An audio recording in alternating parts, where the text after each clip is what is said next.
Claire, this week has been about you. Hasn't been awkward at all, has it? Not at all. Tell us how it's felt to be coming home, preparing for a celebration match that encapsulates your incredible 18-and-a-half career with the CommBank Matildas. Yeah, obviously it's really special for me to be able to come back to Brisbane and play one last game in the city that I grew up in, and a stadium that means so much to me, and in front of my family and friends and all the people that have sort of helped me along my journey, who I wouldn't be here without today. So an opportunity, I guess, for me to thank them for everything that they did in my career, and yeah, just really special to be able to play one last game here at home. As always, please raise your hand and I'll come to you, Anna. Yeah, Claire, just to follow up on that, I guess, how does your participation look tomorrow? Has Tommy given you the indication at the start and come off at some point? We saw a special place being done with Lids or Alex Bock in Germany. How is that going to look? Yeah, I mean, I think for me the main thing is the team comes first. So whatever Tommy decides, that's up to him. But yeah, for me, it's just about being part of the night and enjoying it and celebrating, I guess, the career that I've had. But yeah, as I said, for me, it's about the team and making sure that we do the job. I guess one for Tom, you were there when Claire started her career. How special is it to be involved tomorrow? And in terms of your starting lineup, I imagine a lot of those very experienced players will want to be there with Claire for it. How do you approach it? Well, she's not playing. Yeah, it's a very, very special night, and you know, it's in elite sport. It's not often that a player or an athlete gets to sort of go out on their own terms and in such special circumstance. But if there's anybody that deserves it, it's Polk. You know, she's been. You know, we use the word legend very loosely these days, but I think it describes her. She's been not just a stalwart within the team on the field, but off the field. She's been, you know, when people talk about the team player, she's been the absolute team player. I know from my times in charge that, you know, I'd play her anywhere and everywhere, and she just did it with aplomb, shall we say. And so I just think it's going to be a fantastic night and a great way to finish a fantastic career. Erin. Hi Tom, just wondering, can you talk about the team in general? There's been quite a few injuries coming into camp. We saw Michelle Heyman training separately yesterday and with ice on her ankle after. Is there any concerns for her or anyone else in the team? Good sport. Were you there with binoculars? No, it's a minor thing, with just precautionary. With Michelle, her ankle had a bit of swelling after the weekend, but she didn't actually have any pain in it or any impingement. But we just wanted to be careful. So with the group that we've got in here, everybody, touch wood, at this stage is fit and healthy.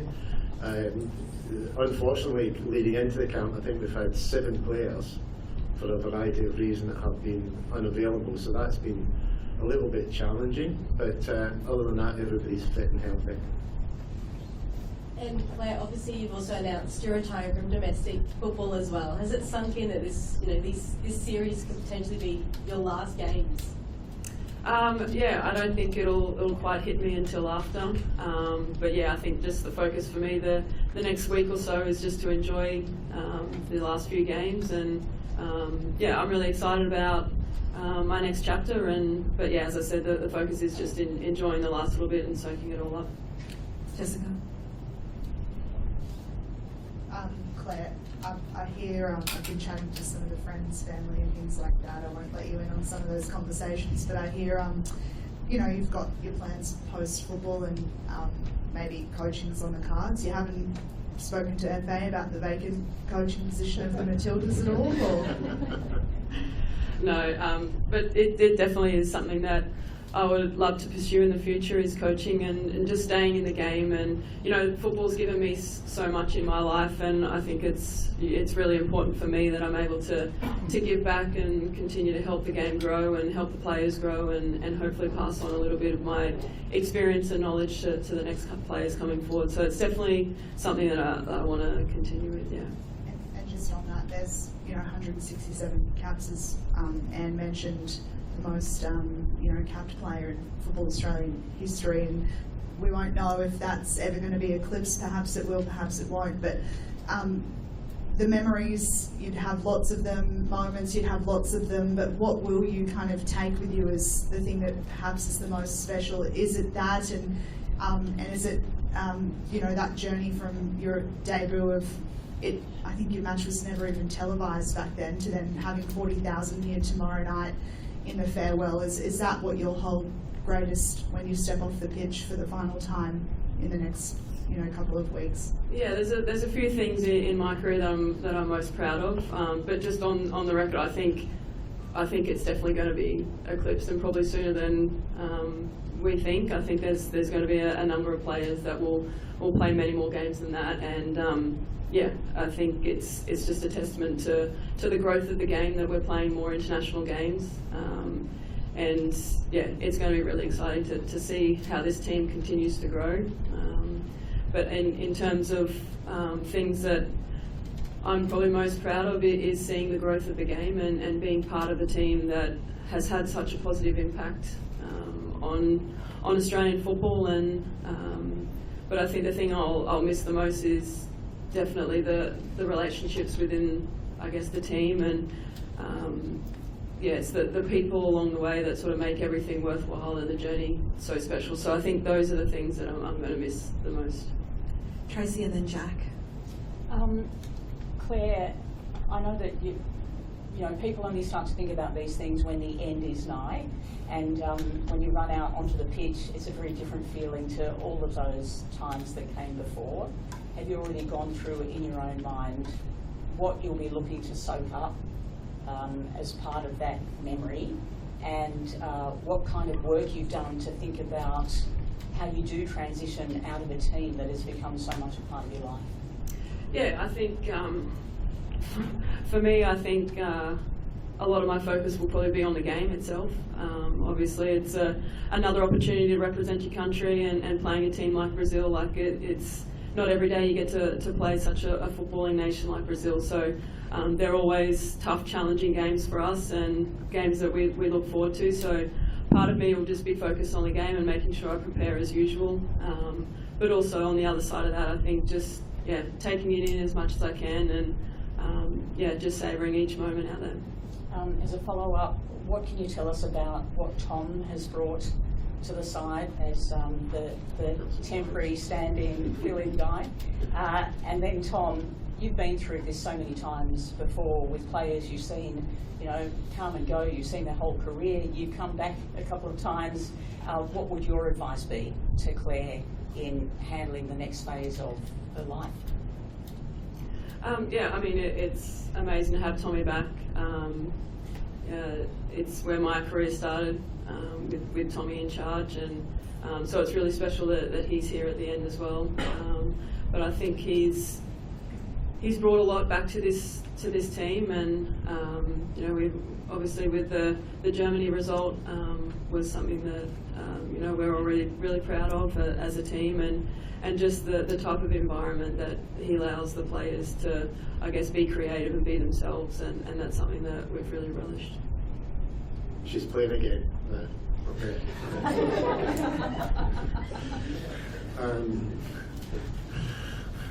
Glad your name's not Pinocchio. Anyway, what was the question again? That's okay. Your advice. Look, I think, I think the great thing about what this is happening is it Polks knows it feels that it's sort of time to leave the game. I think the hard bit for athletes is when they have to leave the game ahead of time, whether that's injury or whether they get left out of the squad or whatever, but they still feel that they really want to be part of it. I think the great thing about tonight, the great thing about Polks, is she's reached that stage where she thinks, I've done it now, I've reached that age, and I want to move on with the next part of my life and the next part of my career. So I think, there's not going to be a lot of readjustments. I think she's not going to go, oh, there's a camp next week and I'm going to be missing that, because she's actually leaving in her own terms. And I think that's an important distinction between players that leaving their own terms at the right time, and players that unfortunately don't get the chance to do that. So I think she's, ready to go into that next stage. That red hair will probably turn my colour if she goes into coaching, but that's something that's in front of her. And I think, knowing Polks, if we do whatever way our life goes in the future, it's going to be successful. He also brings atrocious dad jokes. Jack.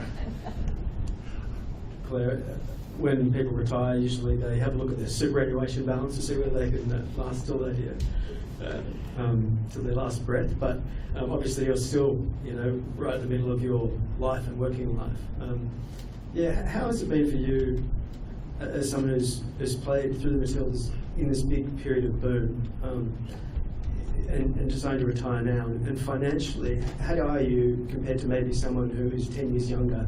In practical terms, what does it mean for this boom and the coming generation of players? Yeah, I was sort of lucky to come in probably at a good time. I think when I made my debut for the Matildas, we were sort of starting to get not full-time contracts, but contracts in place for players to be paid. And just to see that growth of I guess that financial side of players moving from part-time to full-time professionals has, in both club and country, I think that has been a really positive step, and that will only continue to grow. So it's about recognising where we've come from, and there's a lot of players that came before me that did a lot of hard work to get the conversations going, and throughout my career under the Matildas, and have really pushed in that space, and hopefully we can continue to grow that so that players can be full-time professional both at club and international level, and not have to worry about that side of things, and can put all their focus into football and being the best athletes they can be. You're not someone yet who's set for life, I imagine, and just take us through your next steps. You're talking about possible coaching, and really from here on, what do your next few months look like? Yeah, I think, for the remainder of the year, I'm remaining in Brisbane and just spending some time with the family and enjoying a little bit of time off, and then I'll head back overseas. And as I said, coaching something that I've been really interested in the last little bit, and hopefully I can begin to lay some groundwork in that area. But I'll definitely need a job for sure. Vince. Hi Claire, congratulations. When is the last time you cried? Because do you feel like it might happen here? And do you have a number on the fans or family members who are coming? No, I've got a little bit of an idea of some of the people that I wanted here to share it with. But yeah, I think there'll probably be a little bit of emotion shown tomorrow night. But yeah, as I said, I'm just trying to take it all in and enjoy the moment, and just celebrate with the people that have helped me along the way. Tom, just how much we know she's a phenomenal player, but how much of an achievement is it to keep being selected? We've had a pretty decent team the whole time she's been a player. No, huge. It's 18 years, I believe. 18 years, which is enormous. I think, if you look at a rule of thumb, if a player gets 10 years as a professional or 10 years in the national team, they've done extraordinarily well, and Claire's done almost double that. So it's a phenomenal achievement, and for her to be able to continue to progress during that time, because as a player you can't afford to stay still, you've got to keep progressing, and I think that's what Claire's done fantastically. Her ability, as I say, to be as flexible as possible on and off the field, to be reliable, to know that what kind of performance you're going to get out of her, and to be able to maintain that level of performance over the development of the women's game, which has been quite significant, particularly in the last 4 or 5 years, is just a huge achievement. Claire, you've had, apologies to our Brazilian friends in the room, you've had some very memorable wins over Brazil. It's a fierce rivalry. Is it particularly, I know they're a world-class team obviously, is it particularly special to have an occasional S against a team like that, where you'd have had so many fond memories? Yeah, definitely. Particularly early on in my career, we would always seem to meet Brazil at a major tournament.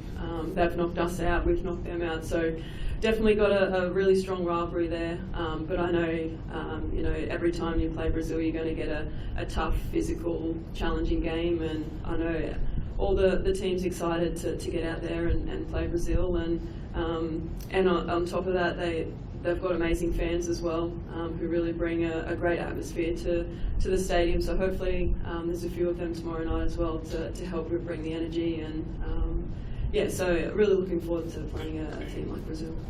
Tom, obviously, as I just said, they're a world-class team. You've got some brilliant players of your own. This first game, in terms of selection, I know players like Caitlin, Haley, etc., that have come from Europe have barely been off the plane. Are you in a position to start a lot of those European-based players in this first game? Absolutely. This is where I come from, old school. You want to turn up, you want to play. If you ask the players, do they want to play? I can guarantee you 100% they want to be out there, and they want to be out there for 90 minutes. So we will be putting out our strongest team possible. Oh, just behind. Claire, a huge congratulations. I think many people are in awe of what you've achieved, and you're very humble, and I think that's just one of the qualities that I think most of us see in you. Who has inspired you as a player? Which players have inspired you? And as a potential coach, who are the young up-and-coming players who excite you? That's a good question, actually. I think when I was at the start of my career, I was lucky enough to come into the team, and there was a lot of successful players. Probably Di Allegage was someone who I really looked up to.